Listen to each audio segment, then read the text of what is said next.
Selamat datang di channel Sehat Alami.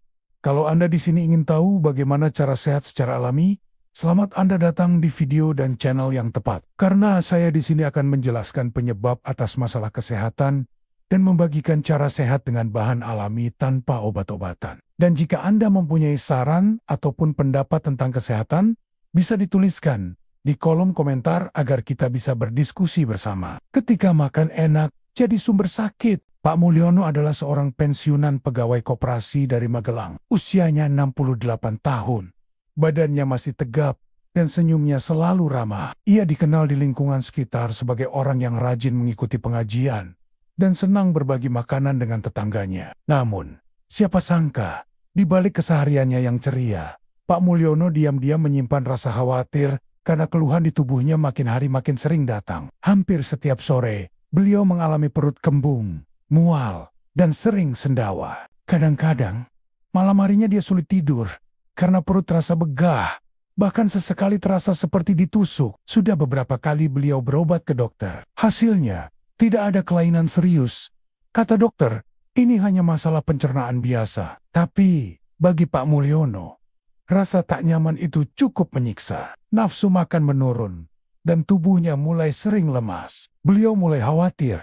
Jangan-jangan ini tanda-tanda penyakit berat. Suatu hari, anak sulungnya yang tinggal di Semarang datang berkunjung. Melihat ayahnya murung dan sering memegangi perut, sang anak bertanya soal kebiasaan makan. Pak Mulyono menjelaskan bahwa beliau suka makan nasi dengan lauk mie goreng atau bihun. Setelah makan, biasanya langsung minum teh manis hangat. Bila sore datang, beliau sering mengudap pisang rebus atau teh lalu minum susu agar tidur nyenyak. Untuk menutup hari, beliau kerap makan jeruk setelah makan malam, karena katanya bisa melancarkan pencernaan. Anaknya terdiam. Ia bukan dokter, tapi ia pernah membaca artikel tentang kombinasi makanan yang tidak cocok dimakan bersamaan. Dan bagaimana itu bisa membuat pencernaan jadi kacau. Pak, bisa jadi bukan makanannya yang salah, tapi cara makannya yang kurang tepat, kata anaknya. Anak Pak Mulyono lalu mencari artikel terpercaya dari sumber kesehatan seperti Alo Dokter, Mayo Clinic, dan situs Kementerian Kesehatan. Mereka menemukan bahwa teh menghambat zat besi, nasi dan mie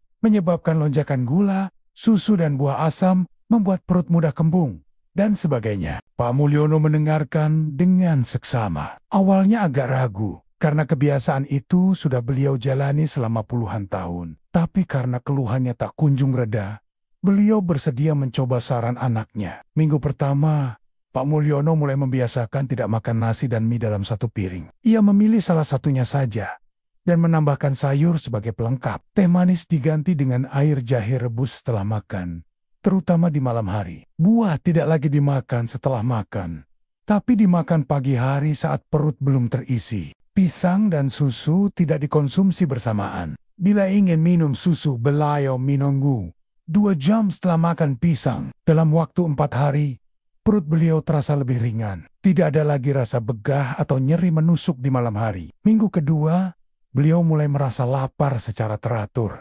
Sesuatu yang sebelumnya sudah jarang terjadi. Tidurnya lebih nyenyak, tidak terbangun karena kembung. Dan yang paling mengejutkan, beliau tidak perlu lagi minum obat peredama yang dulunya hampir tiap minggu diminum. Setelah sebulan menjalani pola makan yang lebih bijak, wajah Pak Mulyono kembali berseri. Berat badannya stabil. Tenaga bertambah, dan beliau kembali aktif mengikuti kegiatan warga. Bahkan mulai bersepeda pagi-pagi keliling kampung. Istilah orang zaman dulu itu betul, ujarnya sambil tersenyum. Makan itu bukan sekadar kenyang, tapi juga harus tahu ilmunya. Jangan asal campur-campur. Pak Mulyono kini juga rajin membagikan pengalaman ini kepada teman-temannya sesama lansia di pengajian dan posyandu. Ia bahkan sering membawakan air jahe atau daun pepaya rebus sebagai oleh-oleh sehat. Dulu saya pikir karena usia tua, wajar kalau badan sering sakit. Ternyata, cara makanku sendiri yang harus diperbaiki, katanya. Sebelum kita lanjutkan, jangan lupa untuk terus mendukung saya dengan tekan tombol subscribe. Suka jika video ini bagus, dan bagikan ke orang tersayang jika menurut Anda video ini bermanfaat. Tak perlu berlama lagi. Langsung saja saya jelaskan penyebab dan cara mengatasinya. Alasan medis mengapa kombinasi makanan tertentu bisa menyebabkan sakit. Mengapa kita harus hati-hati memadukan makanan pada masa muda Mungkin tubuh kita masih kuat dan cepat menyesuaikan diri dengan apapun yang masuk ke dalam perut. Mau makan apa saja, dicampur apa saja, tetap saja terasa enak dan jarang menimbulkan keluhan. Namun, ketika usia sudah menapaki kepala 6, 7, atau lebih, tubuh kita tidak sekuat dulu. Pencernaan mulai melambat, fungsi hati dan ginjal pun menurun. Artinya, makanan yang dulu mungkin tidak menjadi masalah, sekarang bisa memicu sakit kepala, perut mual, nyeri ulu hati, atau bahkan gangguan serius seperti hipertensi dan kolesterol. Salah satu penyebab yang sering luput dari perhatian adalah kombinasi makanan yang salah.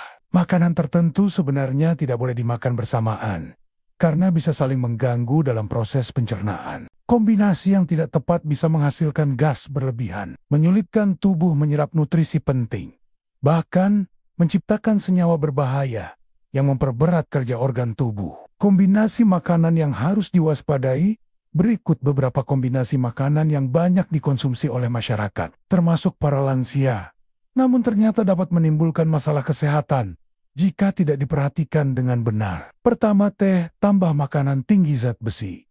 Contoh, teh manis diminum setelah makan hati ayam, bayam, atau daging merah.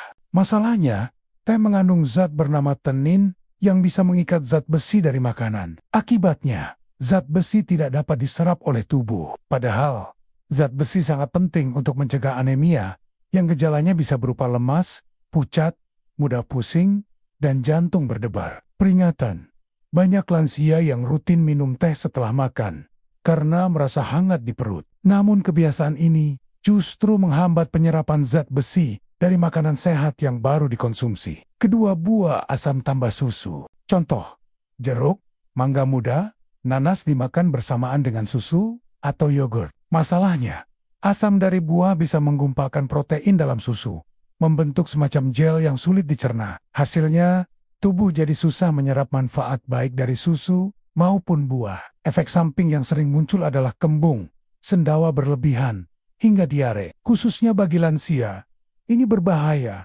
karena kembung atau diare bisa membuat tubuh kehilangan cairan dan energi lebih cepat. Ketiga, makanan laut tambah vitamin C. Contoh, udang goreng atau kepiting dikonsumsi bersamaan dengan jus jeruk, jambu biji, atau suplemen vitamin C.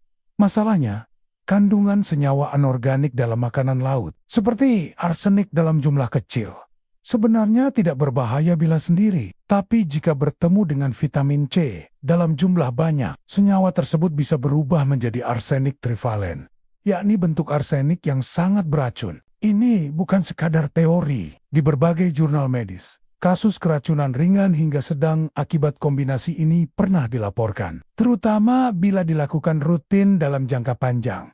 Keempat, pisang tambah susu. Contoh, jus pisang susu yang populer di banyak tempat. Masalahnya, meski terlihat sehat, kombinasi ini tinggi kalori dan sangat sulit dicerna. Pisang dan susu sama-sama menghasilkan lendir di saluran pencernaan. Bagi mereka yang punya masalah lambung atau asam lambung, ini bisa memicu perut begah, naiknya asam lambung, bahkan memicu GERD.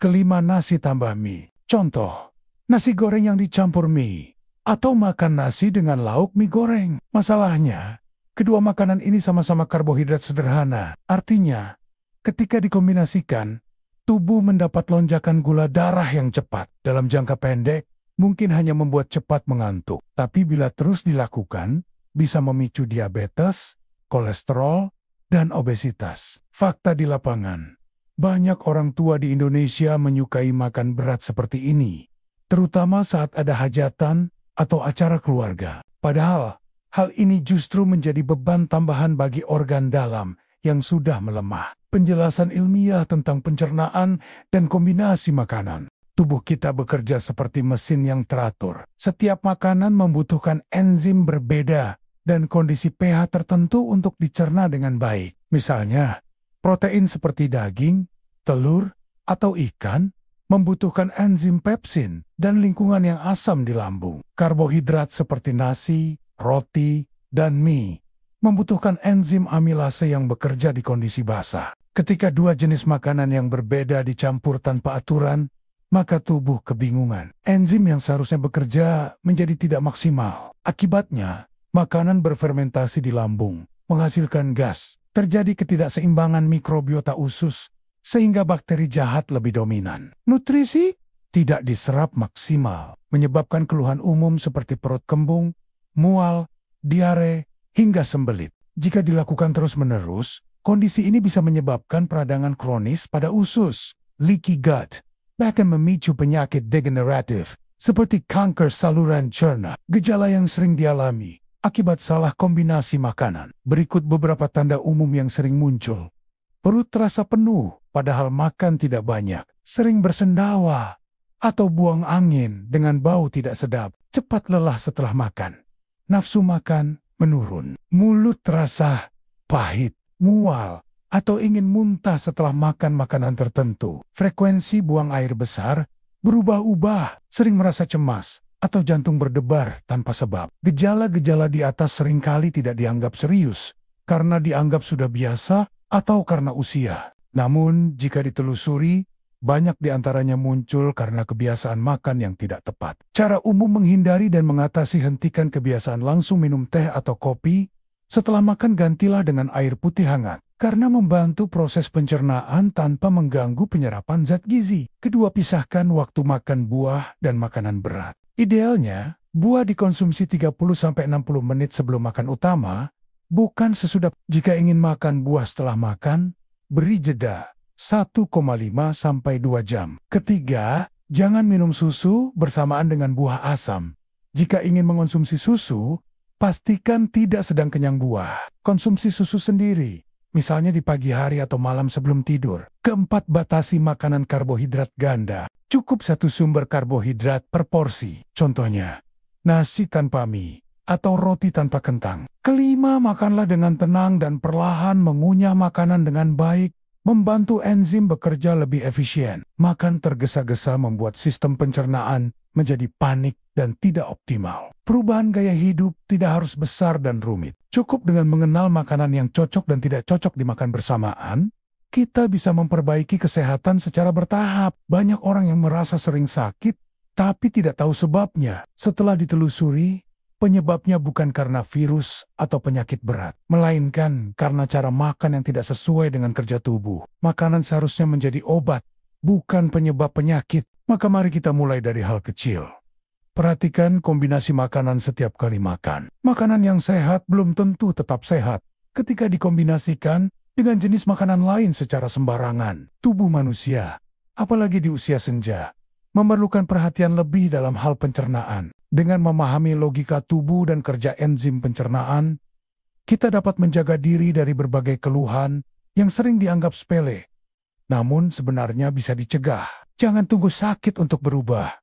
Mulailah sekarang, dari rumah sendiri. Makan bukan hanya soal kenyang, tapi juga soal selamat. Makanlah seperti obat, agar kelak Anda tidak perlu makan obat sebagai makanan. Setelah saya jelaskan secara ilmiah, sekarang mari kita kembali lagi ke lanjutan cerita. Bu Sri, tetangga sebelah Pak Mulyono, bercerita, "Saya sempat kaget.